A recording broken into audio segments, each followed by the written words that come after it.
তা এখন বাজে ভোর 5টা। বহুকাল পর এতটা ভোরবেলা বেরিয়েছি হাঁটতে। এই যে একটা প্লেগ্রাউন্ড আছে, চারিদিক শিশিরে ভর্তি। তো সবাই আমি আর আমার বড়দি দুজনে হাঁটতে বেরিয়েছি। আর আকাশে এখনো পর্যন্ত চাঁদ মামা ঝলমল করছে। এই যে দিদিরা হাঁটছে, আমি তো ওদের সাথে অত স্পিডে পারবো না। বেশ ভালো লাগছে। বহুকাল পর বাজে সকাল 6টা, আর একদম পুরো সকাল হয়ে গেছে, আর এই চাঁদ মামা এখনো আছে। তো আমি এই নিচে ঘাসের মধ্যে হাঁটছি।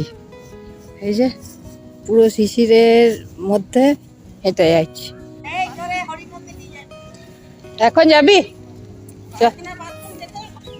এবার যাব মন্দিরে, একটু মন্দির দর্শন করে আসি ভোরবেলা। সকাল এখানে হরি মন্দিরে এসেছিলাম, দর্শন হয়ে গেল, হরি মন্দির দর্শন হলো। এবার বাড়ি যাবো। সবাইকে অনেক অনেক স্বাগত আপনাদের সবার প্রিয় সীমা ঘোষ ব্লগে। আজকে দিদির বাড়ি থেকে ব্লগটা স্টার্ট করছি। আর ভোরবেলায় তো গিয়েছিলাম ওর সাথে মর্নিং ওয়াক করতে। অত ভোরবেলায় আমার ওঠা অভ্যেস নেই, ফার্স্ট টাইম দিদির সাথে বহুকাল পর গেলাম। তো দারুণ লাগলো। সকালের সূর্য ওঠা দেখলাম বহুদিন পর। নর্মালি উঠে সূর্য ওঠা রোজই দেখি, কিন্তু বাইরে হাঁটতে যাওয়াটা হয়ে ওঠে না। তা একটা শুভ সূচনা করলাম দিদির বাড়ির থেকে। এবার ওখানে গিয়ে একটু হাঁটা চলা করব। তো যাই হোক, এখন বাগানে ঘুরে বেড়াচ্ছি। দিদির তো ওই বাগানটা আমার খুব প্রিয়, কারণ ওখানে তো ওই একটা ঘরের মধ্যে বন্দি থাকার মতন অবস্থা। আর নাতি সাহেব স্কুলে গেছে। গাছ ভর্তি একদম লঙ্কা। এটার মধ্যে রাখবো 2-4টা করে।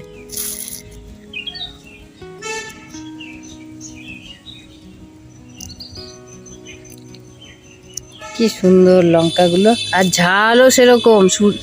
এগুলো সব হচ্ছে সূর্যমুখী লঙ্কা বলে না, প্রচন্ড ঝাল। আজকে লঙ্কা হারভেস্টিং দেখাচ্ছি। এই যে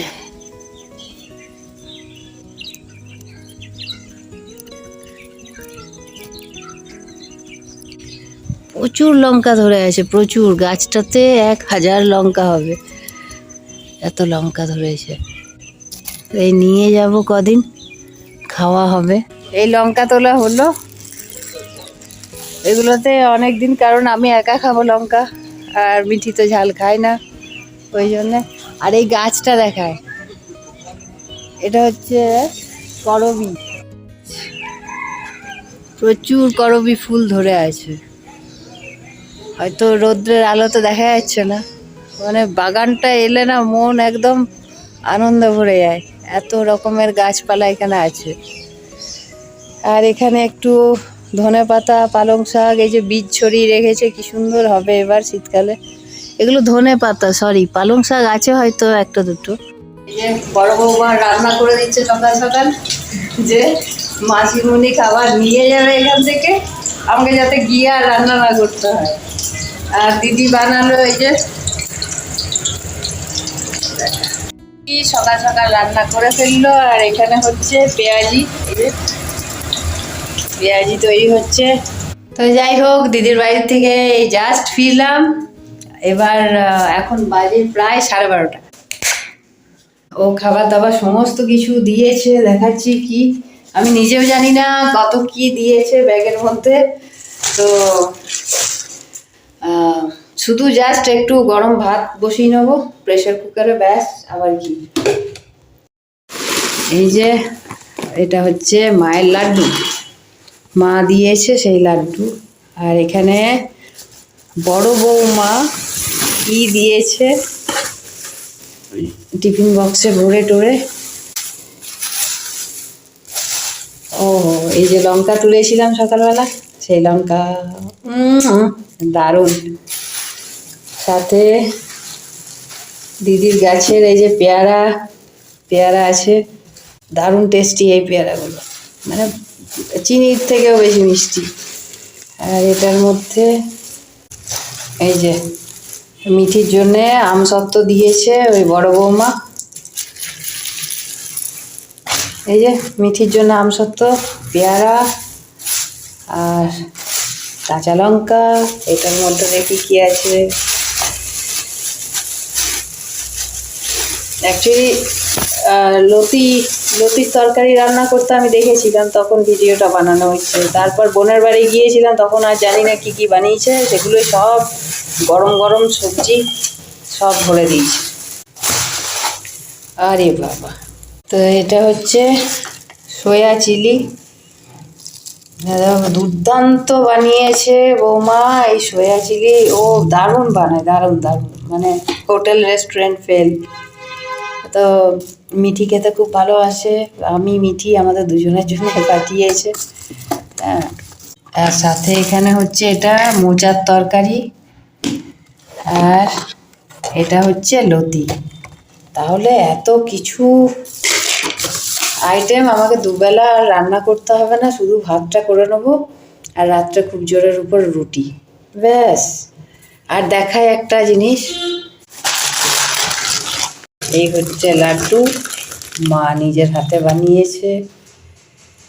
একদম হালকা গুড়, বেশি গুড় খেতে ভালোবাসি না বলে একদম হালকা গুড় দিয়ে বানিয়েছে। আর শীতকালে এই লাড্ডু এত উপকারী যে কিছু বলার নেই। এই হচ্ছে লাড্ডু, আর সাথে কিছু সেও ভাজাও আছে, যেটা দিয়ে এই নাড়ুটা তৈরি হয়েছে। কিছু এমনিও দিয়েছে। এটা বেসনের, মানে এটাকে একটু বেটে সেই ছাতু মাখার মতন মেখে খেলে দারুণ টেস্ট লাগে ভাতে। কোনোদিন বানিয়ে খাবো তো শেয়ার করবো তাকে। আপাতত লাড্ডু খাই। আদরের এত যত্ন করে আমার জন্যে লাড্ডু বানিয়েছে, সেই লাড্ডুর টেস্ট নো ডাউট 10 গুণ বেশি হবে।